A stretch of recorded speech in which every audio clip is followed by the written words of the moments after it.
Media మిత్రులందరికీ నా హృదయపూర్వక నమస్కారాలు. మీ అందరూ తెలుసు 2019లో 5,300 ఓట్లతో నేను మంగళగిరిలో ఓడిపోవడం జరిగింది. ఆనాడు ఓడిపోయిన రోజు బాధ ఆవేదన కలిగింది. రెండో రోజు నుంచి ఆ బాధ ఆవేదన నాలో కసి పెంచింది. నేను ఊరూరు తిరిగాను, గడప గడప దొక్కాను, ప్రజల సమస్యలు తెలుసుకుంటాం జరిగింది. నేను ఆనాడు ప్రజలకు ఒకటే రిక్వెస్ట్ చేశాను, ఏ మెజారిటీ అయితే నేను ఓడిపోయానో దాని పక్కన ఒక సున్నా పెట్టి నన్ను గెలిపిస్తే కొండంత బలం నాకు వస్తుంది. అవసరమైతే అటు పక్కన పవన్ అన్నతో, ఇటు పక్కన చంద్రబాబు నాయుడు గారితో పోరాడి మంగళగిరి కావాల్సిన నిధులు నేను తీసుకురాగలుగుతానని ఆనాడు ప్రజలు చెప్పడం జరిగింది. నా కోరికని స్వీకరించి ఆంధ్ర రాష్ట్ర చరిత్రలోనే టాప్ 3 మెజారిటీ నియోజకవర్గంలో మంగళగిరి 3వ స్థానంలో నిలబడటం జరిగింది. అంటే ప్రజలు నా పైన చాలా ఆశ పెట్టుకున్నారు, పనులు చేస్తారని ఒక ఆశతో నన్ను గెలిపించారు. మరుసటి రోజు నుంచి, అంటే గెలిచిన మరుసటి రోజు నుంచే ప్లాన్స్ అన్ని రూపొందించు, తాగునీరు కానివ్వండి, అండర్ గ్రౌండ్ డ్రైనేజ్ కానివ్వండి, ఇప్పుడు ఏకంగా అండర్ గ్రౌండ్ పవర్ ప్రాజెక్ట్ కూడా మొత్తం మంగళగిరి నియోజకవర్గానికి ఏర్పాటు చేస్తాం జరిగింది. ఇంకో పక్కన దుగ్గిరాలకు వచ్చే గల కూడా మీరు చూస్తే మన అన్న క్యాంటీన్ కూడా ప్రారంభించాం. లైబ్రరీలన్నీ కూడా పూర్వ వైభవం తీసుకొస్తున్నాం. మంగళగిరి పట్టణానికి వచ్చి 100 పడకల ఆసుపత్రి కడుతున్నాం.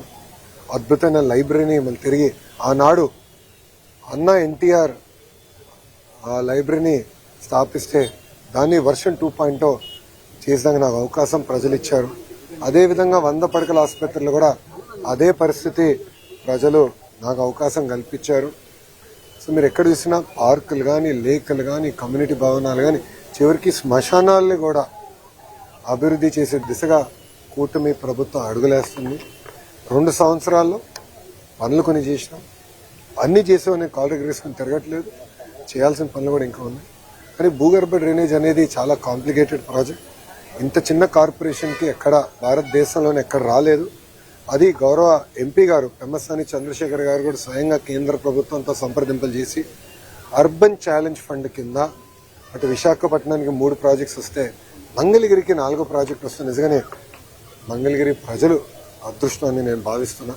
కానీ మంగళగిరి నియోజకవర్గం వాసిగా ఈ ప్రాజెక్ట్ని పర్సనల్గా పర్యవేక్షిస్తాం. నేను కూడా అధికారులు చెప్పాను, అన్ని తవ్వుకుంటా వెళ్ళి మళ్ళీ వర్షాకాలం వచ్చినప్పుడు ప్రజలు ఇబ్బంది పడతాం కాదు. ఎక్కడైతే తవ్వుతారో విత్తిని 7 రోజుల్లో అది మళ్ళీ 100% రిస్టోర్ చేయాలి. End to end black top వేయాలి, ఆర్ వైట్ టాప్ చేయాలి.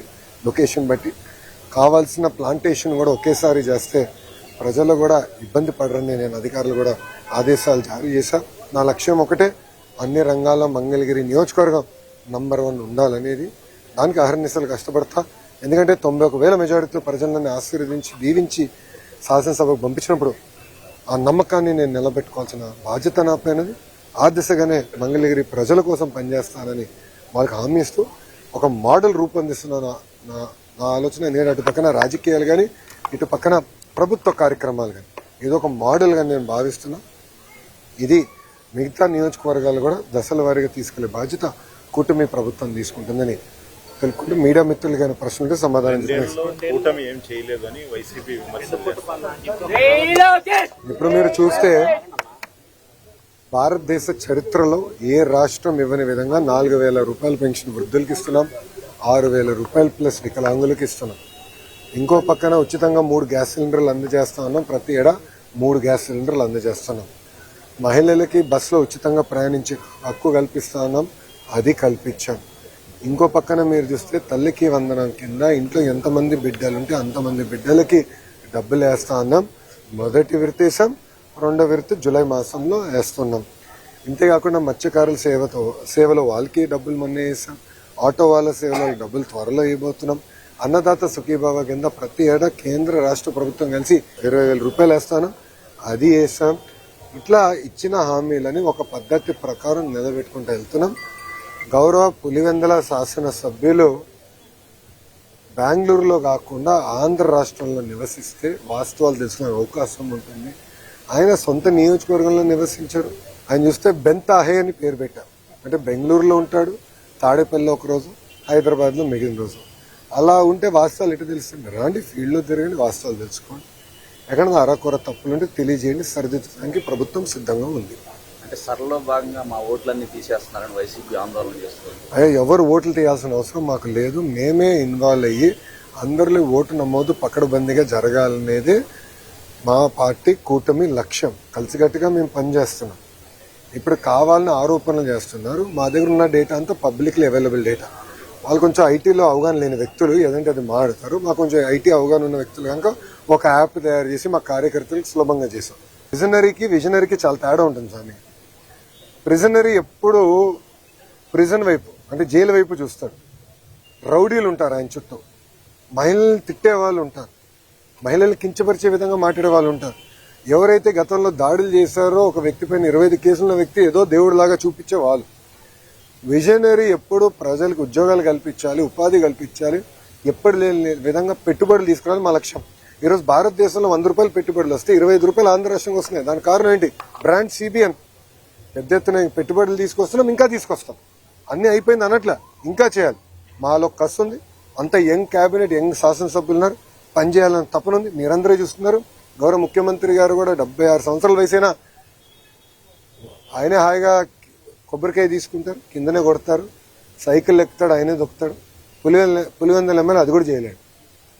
అది పరిస్థితి. సార్, సాక్షాత్తు హోంమంత్రిని విమర్శించే పరిస్థితి ఉంది. ఆమె హావభావాన్ని కావచ్చు, ఆయన చిత్తాన్ని విమర్శించే పరిస్థితి కొంతమంది మాజీ మంత్రులు చేస్తారు. ఇప్పుడు కోడిగుడ్డుకి ఇండస్ట్రీకి కోడిగుడ్డు మధ్యన తేడా తెలియదు. ఇండస్ట్రీ ఎప్పుడు వస్తుందంటే కోడి ముందలు వచ్చిందా గుడ్డు ముందలు వచ్చిందా అని చెప్పి ఆనాడు మొత్తం భారతదేశం మనం చూసి నవ్వే పరిస్థితి. అందుకే ముద్దుగా కోడిగుడ్డు మంత్రి అని పేరు పెట్టిన ఆయన అలానే చేస్తాడు. ఆయన 5 సంవత్సరాలు ఒక్క పరిశ్రమ తీసుకురాక ఉన్న పరిశ్రమలు తరిమేశాడు ఆయన. మీరు చూడండి, అదాని డేటా సెంటర్ 2019లో మేము శంకుస్థాపన చేస్తే అది రానికుండా చేశారు. ఇంకో పక్కన ఫాక్స్కాన్ తరిమేశారు, ఫ్రాంక్లిన్ టెంపుల్టన్ తరిమేశారు, అమర్ రాజా బ్యాటరీని తెలంగాణ తరిమేశారు. ఈ రోజు మేము అధికారంలోకి వచ్చిన 2 సంవత్సరాల్లోనే భారతదేశంలో 100 రూపాయలు పెట్టుబడులు వస్తే 25 రూపాయలు ఆంధ్ర రాష్ట్రాన్ని ఎత్తుక్కుంటూ వచ్చే విధంగా చేశాం.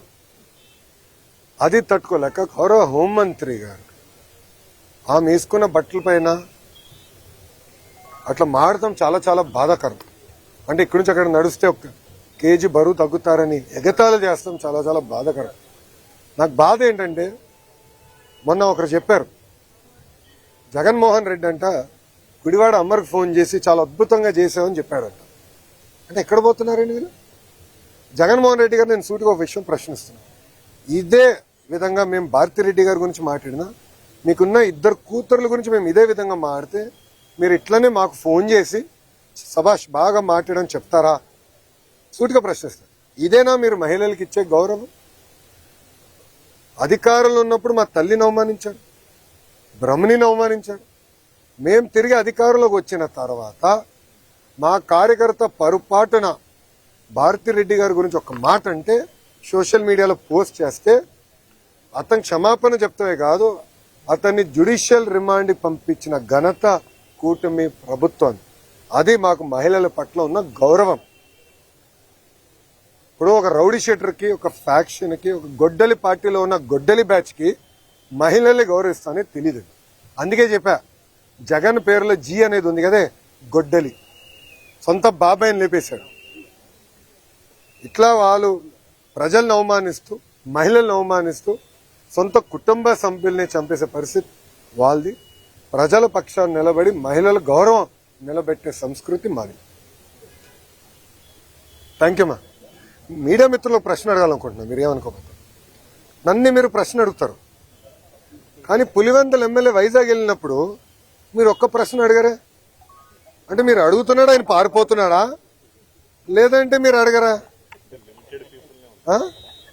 సో నేను అన్ని ప్రశ్నలు తీసుకున్నా. ఇది ప్రజాస్వామ్యం. అధికారంలో ఉన్న వాళ్ళు, ప్రతిపక్షంలో ఉన్న వాళ్ళు అన్ని సమాధానాలు చెప్పాలి. కరెక్ట్. ఆయన ఎందుకు చెప్పడబ్బా? దయచేసి అడగండి. ఆయన ఎప్పుడు పారిపోతున్నాడు? 100%. నేను చెప్పిన జగన్ ఎన్ని జనంలో ఎత్తినా డిఎస్సీని ఆపలేడు రాబాయ్. ఎందుకంటే పారదర్శకంగా నేను నడిపించా. గతంలో పడిన కేసులని తీసుకుని ఏ ఇంజిన్లో పెట్టి ఏ కారణాల వల్ల కేసు పడినాయి, సబర్బాల్ జడ్జిమెంట్, హారిజాంటల్ వర్టికల్ రిజర్వేషన్ అంటే ఏంటి, ఎందుకంటే వెరీ కాంప్లికేటెడ్ సబ్జెక్ట్ అని నేను ముందర నేర్చుకుని స్టడీ చేసి పర్ఫెక్ట్ నోటిఫికేషన్ వేసి భారతదేశ చరిత్రలోనే ఎక్కడి జరగని విధంగా మేము నోటిఫికేషన్ చేసాం. అందుకే 150 రోజుల్లో 16,000 టీచర్ పోస్టులు భర్తీ చేశాం. మళ్ళీ టెట్ ఎగ్జామ్ జరుగుతుంది, డిఎస్సి నోటిఫికేషన్ ఇస్తాం, మళ్ళీ డిఎస్సి ఎగ్జామ్లు జరుగుతాయి, మళ్ళీ టీచర్ అపాయింట్మెంట్లు జరుగుతాయి. దాంట్లో ఎలాంటి సందేహం లేదు.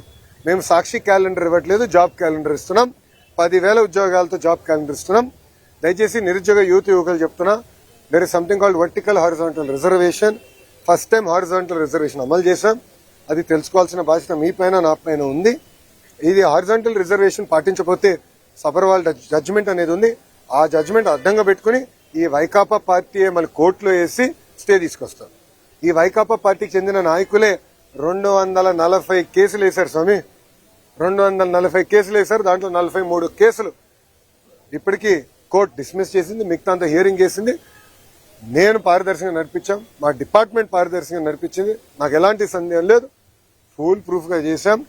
అండ్ వాస్తవంగా మీరు చూస్తే 5 సంవత్సరాలు జగన్ అధికారంలో ఉన్నప్పుడు ఒక డిఎస్సీ చేయాల, గ్రూప్ 1 నోటిఫికేషన్ ఇవ్వాల, గ్రూప్ 2 నోటిఫికేషన్ ఇవ్వాల, జాబులు భర్తీ చేయలేదు. ఒక ప్రభుత్వ ఉద్యోగం కూడా భర్తీ చేయలేదు. ఆయన పెద్ద పెద్ద మాటలు చెప్తారు. అసలు ఆయనకేం అర్థం అవుతుంది స్వామి? ఒక డిఎస్సీ చేస్తే వర్టికల్ హారిజాంటల్ రిజర్వేషన్ ఏంటో ఆయనకు అర్థం అవుతుంది.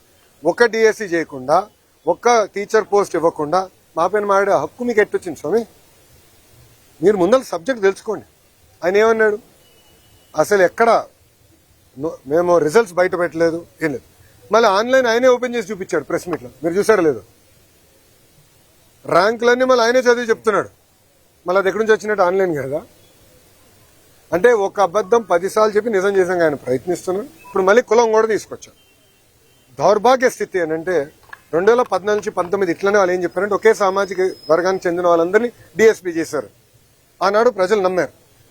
వాళ్ళ అధికారులకు వచ్చిన తర్వాత మేము శాసనసభ సాక్షిలో ప్రశ్న అడిగాం, ఎంతమంది డిఎస్పీలు ఆ సామాజిక వర్గానికి చెందిన వాళ్ళని ప్రమోట్ చేశారు? తిరిగి చూస్తే 4-5% ఉంది. మళ్ళీ ఆ రోజు అబద్ధం చెప్పినట్టే కదా వాళ్ళు. ఇప్పుడు కావాలని ఒక పెయిడ్ బ్యాచ్ పెట్టుకున్నాడు. ఒక రిటైర్డ్ పనికిమాల ఐఏఎస్ ఆఫీసర్, ఆయన రాష్ట్రానికి ఎలాంటి పని చేయని వ్యక్తిని తీసుకొచ్చి పెట్టి ఒకే సామాజిక వర్గానికి చెందిన వాళ్ళందరికీ స్పోర్ట్స్ కోటా కింద ఇస్తానన్నారు. ఇప్పుడు మేము బయట పెట్టి ఆ మనిషి ఎక్కడున్నాడు? క్షమాపణ చెప్పాలి కదా. చెప్పమనండి ఇప్పుడని. అంటే అబద్ధాలు చెప్పి మా పైన బురద జల్లి పారిపోతున్నారు. నేను ఇక్కడ నుంచి ఉన్నా కరెక్ట్గా జగన్ ఇంటికి నేను తిప్పి కొడితే 200 మీటర్లు కొట్టలేను. I'm ready for debate any time. రమ్మని చెప్పండి. I'm ready for debate and discussion. అంతేగాని ఏసీ రూముల్లో కూర్చుని మాకు లెక్చర్లు ఇవ్వాల్సిన అవసరం లేదు. వాస్తవాలుంటే బయట పెట్టండి. ఒకటని నిరూపించాడా? అయ్యా 240 కేసులు వేసాం. ఎందుకు ఆపలేదు డిఎస్సీ ప్రాసెస్? పారదర్శకంగా నడిపించాం. స్పోర్ట్స్ కోట కూడా పకడ్బందీగా నడిపించాం. మేము కమిటీ కూడా పెట్టాం. ఎవరికైనా అన్యాయం జరుగుంటే మీరు ఇలా కమిటీకి చెప్పండి. ఆ కమిటీలో సీనియర్ అధికారులు పెట్టి ప్రతి విషయం రివ్యూ చేస్తున్నాం. ఎందుకు వాళ్ళకి రాలేదు కూడా చాలా స్పష్టంగా చెప్తాం. ఇప్పుడు మా అధికారులందరూ టెక్నికల్ పైన ఆన్సర్ చేశారు. అక్కడి నుంచి సౌండ్ లేదు, జగన్ గారి దగ్గర నుంచి సౌండ్ లేదు. మళ్ళీ అదే అబద్ధం చెప్పేదానికి ప్రయత్నిస్తున్నారు. మేము ఇచ్చిన సమాధానానికి దానికి రెస్పాన్స్ మీరు ఇవ్వాలని నేను డిమాండ్ చేస్తాను. థ్యాంక్ యూ మా. జై హింద్.